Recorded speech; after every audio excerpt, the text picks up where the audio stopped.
Hi, this is Jen Rubin, editor-in-chief of the Contrarian. So happy to have back our friend Ezra Levin. Ezra, welcome from Indivisible. Hey, Jen, great to see you. Great to see you too. Now, you have a new program encouraging people to organize with their friends. What is that all about? Right. So we say fight back with friends. I'm really into this program because we have this abiding faith that democracy works if people get involved in democracy. It is a participatory sport. We are not mere victims of world events. We're not just out here being threatened by an overreaching authoritarian. We actually are the voters who elect our officials. We are the constituents who are the source of all political power in this country. But we also have to recognize most of the time, most people are not paying attention. We all have people in our networks. They're Facebook friends, they're college roommates, they're colleagues, they're people who we are close with who aren't having any conversations about what's happening right now. And what we know from a lot of the research that's been done in the last decade or so is that while you can run big political ads, while you can have celebrities post to their Instagram, there is nobody who is more persuasive than somebody who you actually kind of know. And it doesn't even need to be your best friend. It doesn't need to be your best friend. Somebody that you have just a connection to, that their cell phone number is in your phone and you are able to reach out. And this is the basic idea of Fight Back with Friends. You sign up, you use something that it's called the Empower app.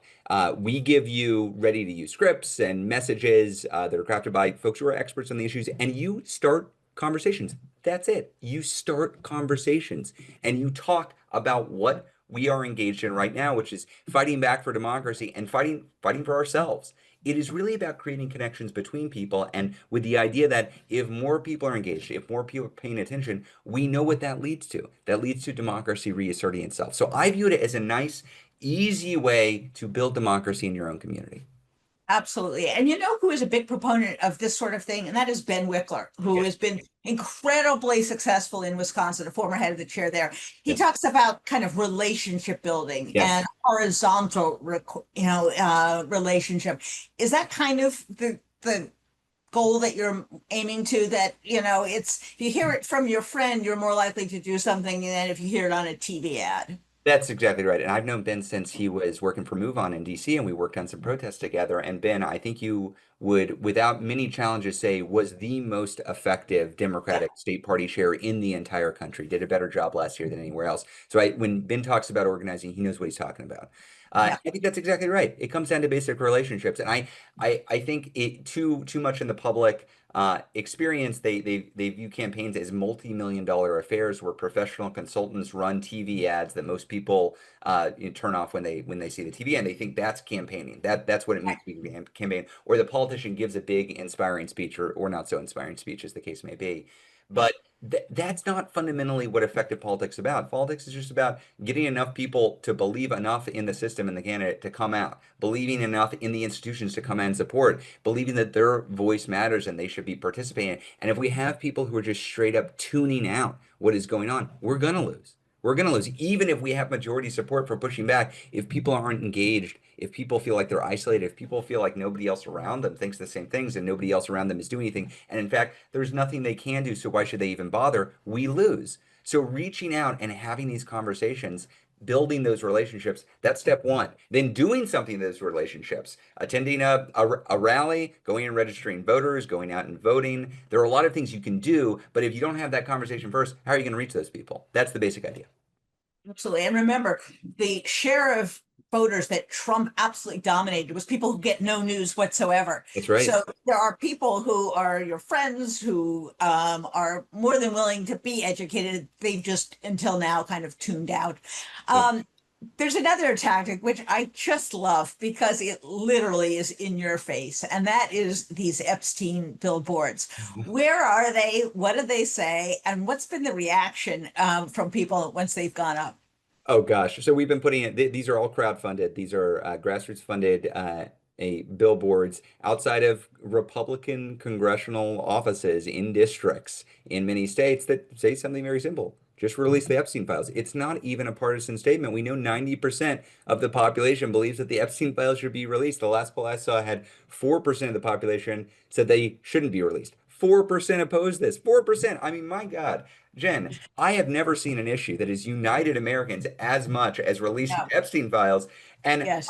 I've been plenty critical of how Dems from time to time in Congress have prosecuted this campaign against Trump and his overreach. I think they've done a pretty good job on Yeah. Epstein. I think they've been taking big swings. I didn't think they've been putting Republicans in an uncomfortable position, so much so that MAGA Mike Johnson had to shut down the U.S. House of Representatives for August recess several weeks or a couple weeks early. So then Yeah. members went home, and when they went home, what did some of them see? They saw these big old billboards that said, "Release the Epstein files," which their constituents agree with, even in the deepest red districts. Their constituents Exactly. agree with this. So I don't know what the Republicans are going to do on this, honestly. I think this fractures their coalition in really uncomfortable ways because a lot of folks, even the hardcore MAGA folks who voted for this administration, did so because they perceive there to be some uh, uh, uh, pedophile-led cohort of shadowy leaders who were orchestrating everything in American politics. And core to that was this belief that the Epstein files were going to reveal that the bad guys and they could go after them. And I do think the Epstein files will reveal a lot of bad guys. So I actually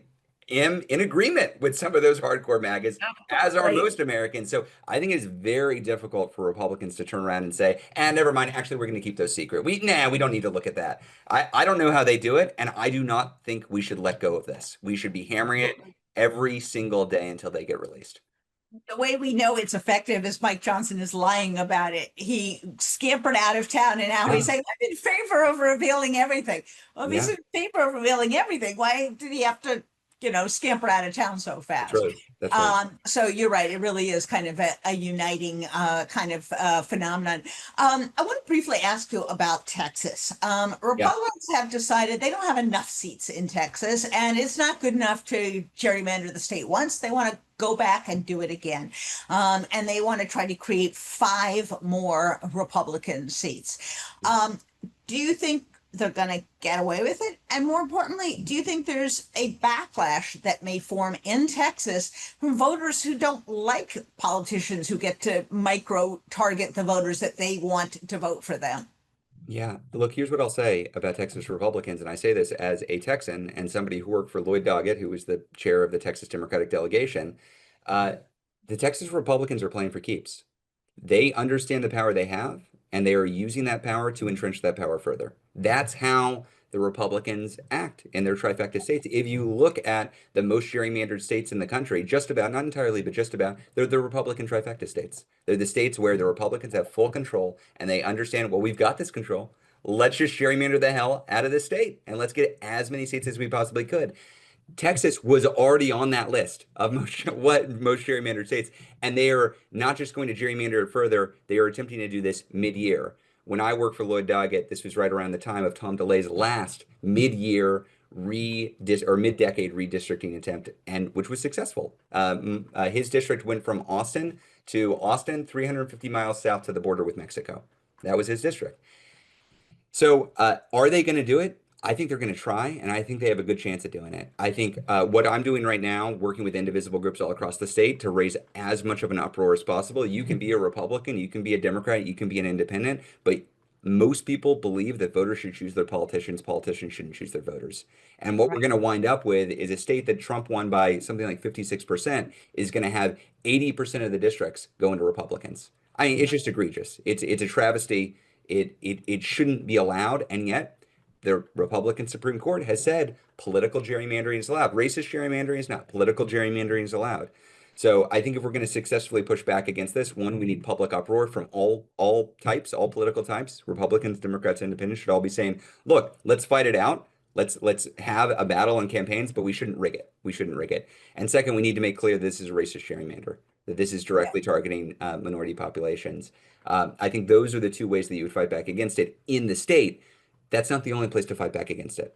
And I say this as somebody who spent literally years at Indivisible as our top priority passing democracy reform, which included a national ban on gerrymandering. I support a national ban on gerrymandering. The second Republicans agree a national ban on gerrymandering, I'm on board. I don't care who introduces the bill. I don't care who signs it into law. I'm on board. We should get behind it. And also, until we have a national ban on gerrymandering, we need to fight fire with fire. We cannot let Republicans in red states rig the rules, pack the House with Republican gerrymander districts, and then Democrats just play by a different set of rules in their states. So obvious states where there is opportunity is California, New Jersey, New York. You could look at New Mexico. You might be able to look at Washington State. You might be able to look at Maryland to eke out a seat here or there.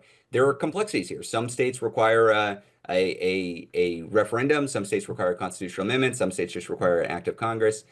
But we shouldn't just sit by and allow Right. Republicans to do this.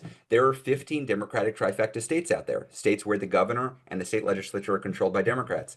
If Republicans are moving forward, rigging the rules in their state, I think Democrats should, one, embrace a national ban on gerrymandering, and two, gerrymander the hell out of their states until we have that national ban, because that's what Republicans are doing. Absolutely. Pull back and ask kind of a big picture question. Indivisible believes, just like you said at the beginning, that democracy is what you do not just at election time, but 365 days a year, and it's a participatory sport. Talk about how you translate enthusiasm, people who are willing to march, into electoral power, into donations or volunteers or candidates, and finally at the ballot box. How do you convert those people who are willing to come out to a debate into real democratic activists and then voters?